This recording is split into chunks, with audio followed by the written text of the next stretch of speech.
just another Facebook deep dive that I found because, of course, as I'm scrolling through Facebook, I just see this shit all the time now, and I don't know why it's happened, but maybe it's the boomers, maybe it's Zuckerberg, I don't know. But I came across this. I think it's this one, right? Yep, right here. And we'll go to fan art here in a second, but when we have somebody saying, but I'm the one who's bullying, harassing, and spreading hate, there's thousands of comments like this or worse. You can read the rest if you want to pause, but we'll look at the rest here in a second. Tales of Atonement, thank you for resubscribing. I appreciate you greatly. But we're going to look at fan art real quick before we go any further on this, because it's going to be fun.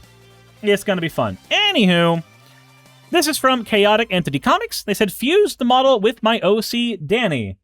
Oh, OC fusions are on the table now. Well, I've seen enough Dragon Ball Z and Steven Universe to know exactly where this is going, and I am scared for what this will open up in the future for people with fan art. So, yeah, OC fusions are now canon, because all fan art is canon, and I don't get to walk away from it. Okay. As always, thank you for your fan art submissions. It actually looks good. If you want your fan art to be shown in a future video, please drop it into the fan art section of the Discord. With that said, let's go ahead and continue the post. All I've said was biological men can't become women, and women can't become men, which is literally just a fact. So you were repeating incorrect statements about trans women, and people attacked you for it. This is like somebody getting angry that a bunch of black people are dogpiling on them when they just shout the N-word out into the public, which, oh, by the way, fun story, fun fact, I have somebody who used to be a friend of mine back when I was younger, who turned out to be a fairly bigoted conservative later in life, but when we were younger and we didn't talk about politics, I remember a couple of friends picking me up from my house so we could go hang out, and him, knowing that I lived in the black neighborhood of Montclair, decided to roll down the window and shout out, with me very visibly in the back, the N-word, as loud as he could. Now, the dude was like 17 at the time, but it's just really telling that somebody that thought that that was going to be a funny thing to do also turned out to be a bit of a conservative bigot later in life. Really, really strange. Anywho, they're just pulling a Die Hard 3, huh? Yep. Did lube up the pineapple with Tiger Bomb. So this is the same thing, right? When you just say shit that sounds benign to you, but is actually a signal of hatred to everybody who actually is affected by it, instead of listening to the people who are actually affected by those words, you still shout over and over again that no, I'm just saying a small thing. It's not actually that important. Why would you get angry about it? Why would you be mad about it? So specifically decided to be the strongest soldier for the lady who was yelling at the playground. Yep. So I think I'm just going to make a thing out of highlighting their comments because that is because what is actually wrong with people? Again, what's actually wrong with people here is likely the fact that they are retaliating to the things you have said. So let's go ahead and see what was said to you, and then we'll look at the things that have been said by you real quick. Japaggio says, what is the obsession with people in that word? Why do they become 2001 Xbox Live kids that just need to scream out the hard R over and over again? So I can tell you what it is. It's the fact that it is a word that disparages a minority. And it is specifically a word that disparages a minority that has been reclaimed by that minority. So it's a word that doesn't leave vernacular, because there's a group of people who can say it as they've reclaimed the slur. And then there are entitled white people who want to be able to continue saying the word and feel that it's unfair that a minority that reclaimed the harmful word is able to say the harmful word that's been aimed at them, but they're not. It's the equivalent of a 5-year-old not being able to get their cake and freaking out about it when somebody else has cake and it's their fucking birthday, not the little white kid. So, it's that. There's a little more to it than just that, but that's the basic shit that I've been able to glean. It's people being mad that somebody can use that word, but for some reason they can't, even though for some reason is pretty fucking easy to figure out. Said Soccer says, also the most common form used by black people is the soft R version. Yerp. Okay. So, let's see what is being said here. You're bullying me in my community. I'm gonna bully you as much as I want, you shit stain on Earth. Okay? While I don't think that the language is reasonable, I think the sentiment makes perfect sense. Oh, we have somebody going, there's literally nothing transphobic about what you said, except those words are transphobic, and they only get used by transphobe. You get what you dish out, baby girl, womp womp. I mean, again, it makes sense. Anyways, I'm bored. Is your information still available on white pages? I think you need to learn a little more about online safety. Okay, that's just a call to doxing. That's not okay. So that includes her children. I said if she's posting transphobic shit, then yes. Don't worry, Nazi. We'll put your pics up for you. You're welcome. Okay, transphobes and Nazis go hand in hand a lot, but they are not the same people. The people who really like eugenics and really are anti-Semitic are different, even if there are plenty of ways that Venn diagram is just a circle. They are different than people who are transphobic. You can find people who are not eugenics obsessed and also are not anti-Semitic who are still transphobes. I mean, that's kind of what you get. You get what you give. That's one I agree with. When you spread hate, you have to realize it will infect your children too, one way or another. Again, that's a statement I agree with. Con says, like, for example, a certain writer who pretends to be male when she writes her bad murder mystery novels. So, we have another one from her. We're looking at her responses, and then we're going to look at the things that I found that actually were said. Some more lovely people. I have said nothing hateful. I have not bullied or harassed anybody.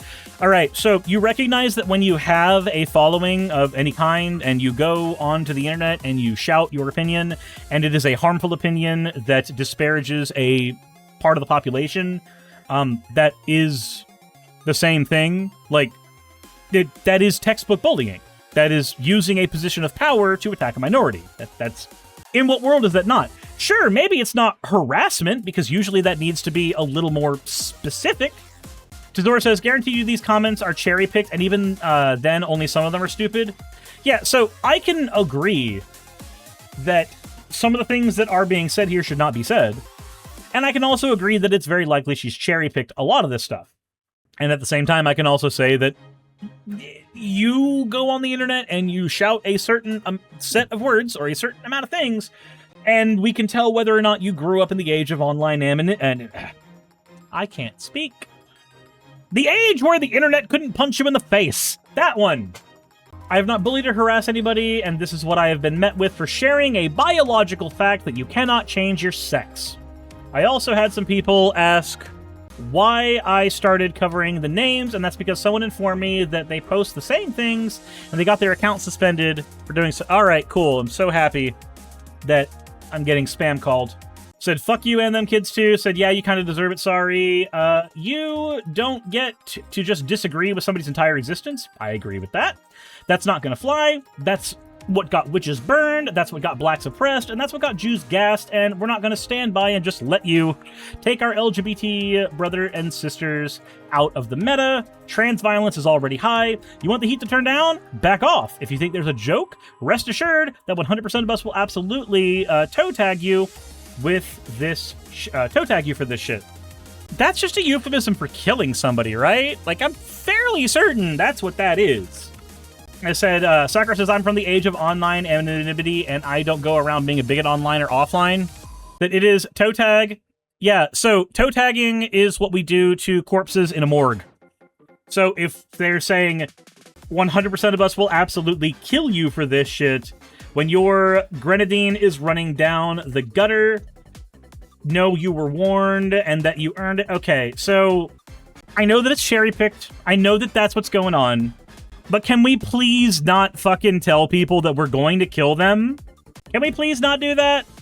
We've got so many better ways to fight against this shit than telling people that they need to die.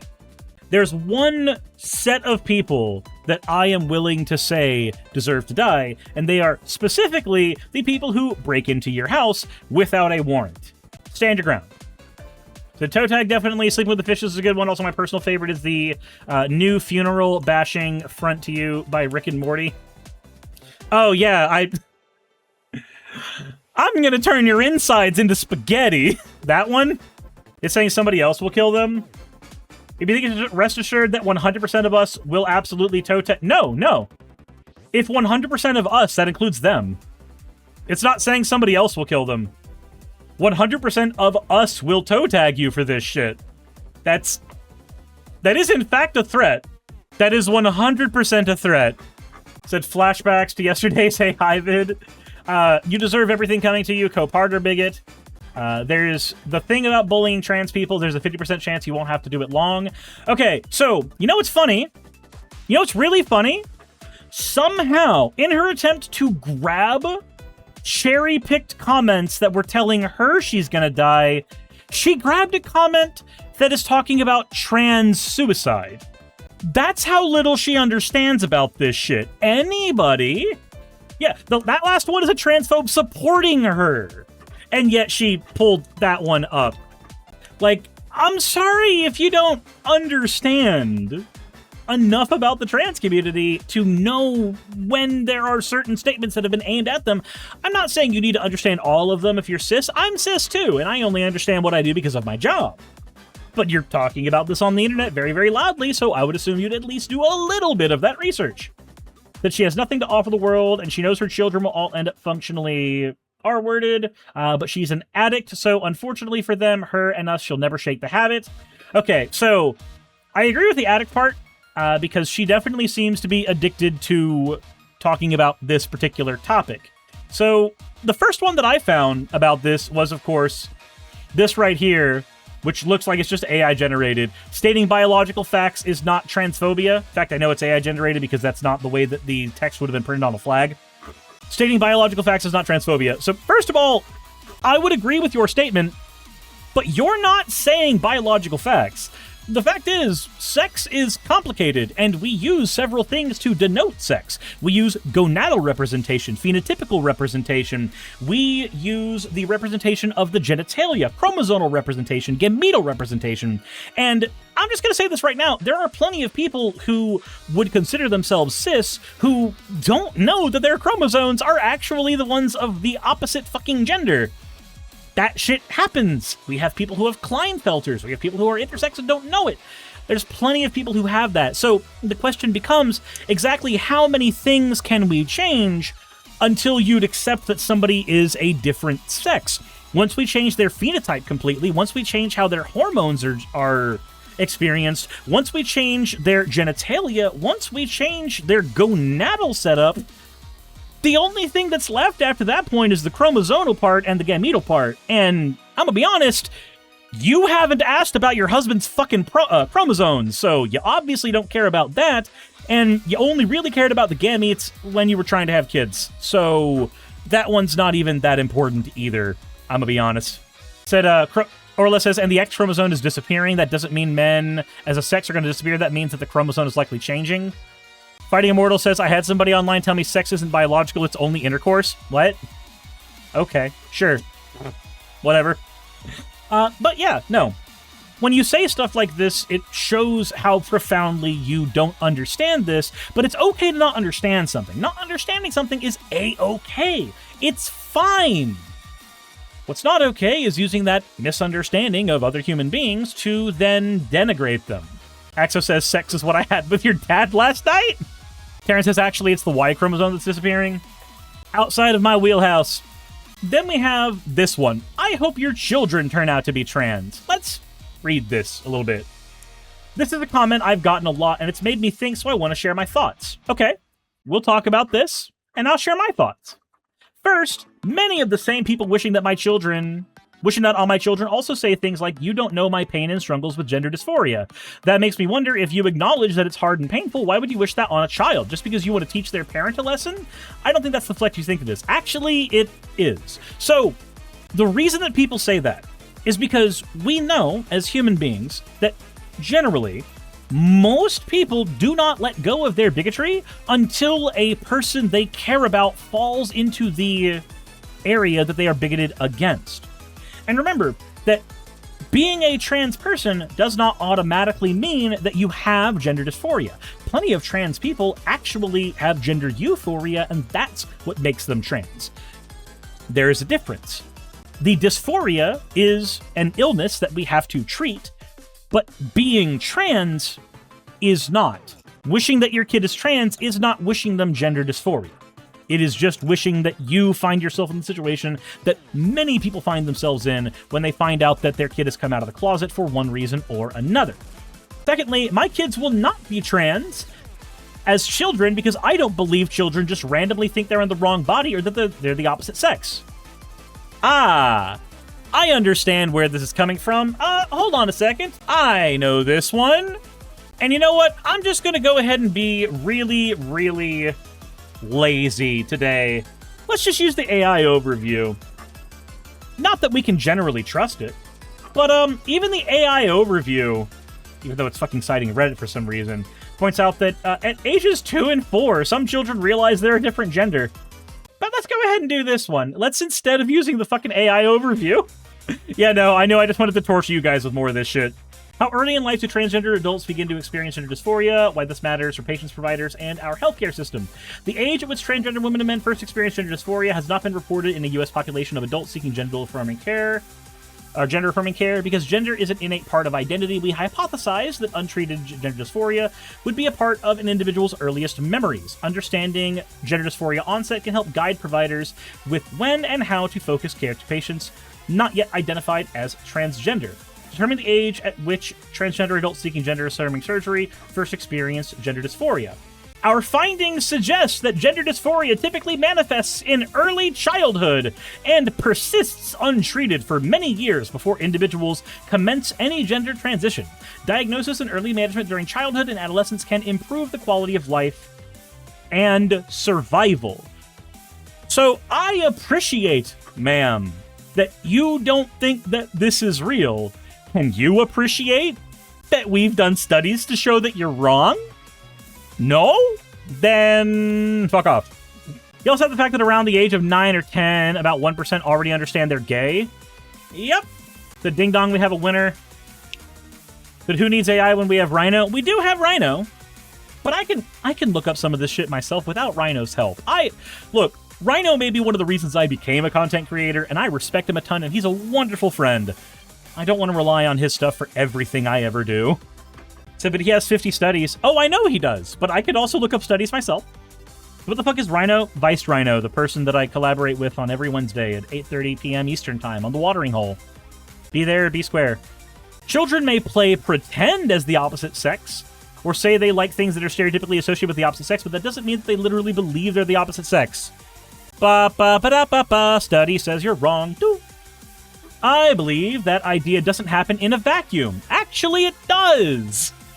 It comes from outside influences putting that thought in their head, and it isn't something that I will be doing. All right, cool. So, if that is the case, then nobody ever should have become trans. Nobody ever should have been trans.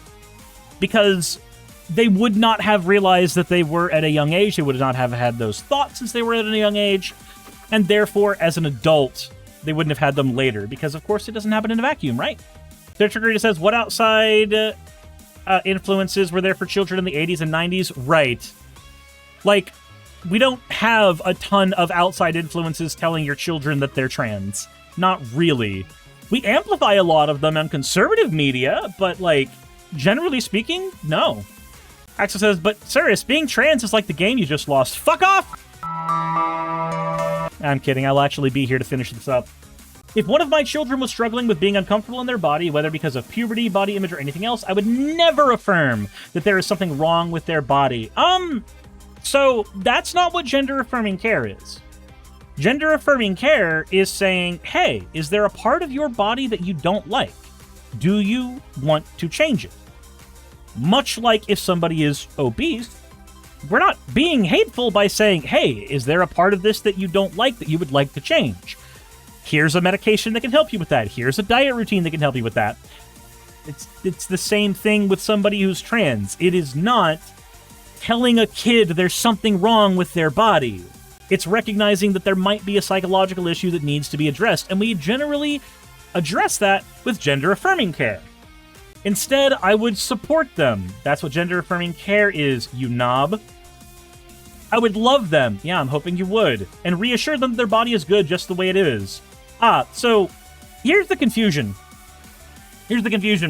So anytime I've talked to any of my friends, or even my girlfriend, about their being trans, typically, whenever this part is brought up, you actually have the opposite effect on all of those people when you say this. When you're constantly reassuring somebody, no, your body's good enough. Oh, but you're so handsome. Oh, but you're so beautiful the way you are. Oh, you should stay like this. That doesn't actually help. That's you living vicariously through them more than anything. Like, you feel like you're being positive, but you're actually being destructive, because we have the studies that show that when you are not engaging in gender-affirming care at this point, you do things like, I don't know, raise your child's suicide rate. I would help them navigate those feelings and learn to be comfortable in their own skin. Ah, so you know better about their gender than they do. You know better about what's going on in somebody else's head than they do. Man, I wasn't aware that you had leveled up your psychic stats so high. See, I focused on charisma, and I lowered my intelligence stat really fucking low, and my wisdom stat even lower, and that's why I buy Magic the Gathering cards, but now I see I should have spec'd differently. I got it. To navigate those feelings, learn to be comfortable in your own skin, confident in the body they were made with, rather than convincing them they need to alter it in some way to feel secure. You realize that somebody wanting to lose weight is also wanting to alter your body in a way that makes you feel secure. My job as a mother isn't to reinforce the idea that my child's body is the problem. Okay. Counterpoint. What happens when your child has cancer? What happens when your child has appendicitis? That is a medical issue where the body is in fact a problem. What happens when the child's trans? We just pretend that that's not a thing. My job is to help them love and care for the body they have. Right, so, trans people in my chat, and maybe in my comment section, how do you love and care for your bodies? I don't mean your skin routines. I mean, like, do you do it with the titty skittles? Because, like, pretty sure that's also loving and caring for your body. Sakura says, meanwhile, if she had a cisgender son that had gynecomastia, she probably would jump to lop his tits off. Yep. Tal says, you can see gender-affirming care advertised on late-night TV every day. Testosterone supplements. Yep. Yep. So, then we get to the final post here that I wanted to look over. Same person. Said, sometimes when people call you a bigot, racist, transphobic, or whatever label may be, it's not because you actually are those things. Okay? I agree so far. I've been called transphobic before. As early as, like, 3 years ago. That's happened. Far too often, labels are used to silence people instead of having an actual conversation. Okay? I agree. But, if we have all the evidence that we need, why would we need to go further? That's the Space Biker. Thank you for the follow. Rather than engaging with what you said, asking questions, or explaining why they disagree, some people jump straight to catchphrases and accusations because they think it'll make you stop speaking. Right. So that one is because nobody owes you their time. When you say stuff out into the aether of social media, you get a billion responses, and while you obviously don't have the time to read through all of them, not everybody who's posting has the time to give you a fully articulated response. Sometimes, on social media, people are just angry. And that's just a part of being on social media. If you don't want that phenomenon, you get off social media. Daddy is gonna pound that transphobe. No, wait. Not that way. Yeah, I'd really rather not. I'm way too demi for that. There are certain corruptions of the mind and morals that I am willing to look past. This is not one of them. I'm not afraid of respectful disagreement or debate, in fact. I welcome it. Yeah, you welcome it because it gives you attention. You welcome it because it gives you engagement.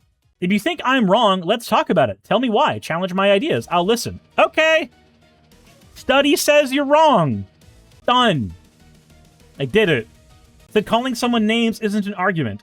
You're right. But when you are shown evidence, if you continue to be stupid about it, it's not just calling you names to call you stupid, because you're actually being stupid. That's what's going on there. We live in a culture where people are often encouraged to label first and never actually listen to what the other person is saying. I agree with that. I think that's a shame. I agree with that. Real dialogue happens when we're willing to have conversations, not when we try to silence each other. I agree with that. I'd rather have a respectful discussion than exchange labels or resort to name-calling. If you have to personally attack the person you disagree with, your argument isn't very strong. That is a thought-terminating cliche, actually. So, I can both say that Ken Ham has arguments about the Earth being 6,000 years old that I disagree with, and I can give him radiometric studies to show that he's wrong, and also call him a stupid fucking grifting moron. I can do that. I can argue that Ben Shapiro is wrong about economics, and also call him a just mongrel. Like, I can do that. I can call somebody a name and also debunk the thing they're saying. You seem to be confusing an idea called the ad hominem argument with your actual understanding of how human beings argue with each other. When you say stupid, racist, bigoted things, or transphobic, bigoted things, people are going to call you those words. It's not a thought-terminating thing all the time to call you those words, and it is not always a shutdown to their own argument when they call you those words. It is simply an observation of reality, which you seem to claim you are so good at doing. Hey, you made it to the end. I want to give an extra thanks to the patrons who allow me to do this full time. I want to thank Aaron Rail, Astral, Britzkrieg, Jemshin, Poundini, Red Joker, Victoria, Jonas, Craig, Tarika, Fireshard, Smiling GM, John, Dren Hadamada, Creeper, Sagitta, you know I'm not saying that last part, Sylvie Snow, Valis of Seraph, Ottoman Angel, Rooster Rachel, and Fire Panda, who are all my $20 and up patrons.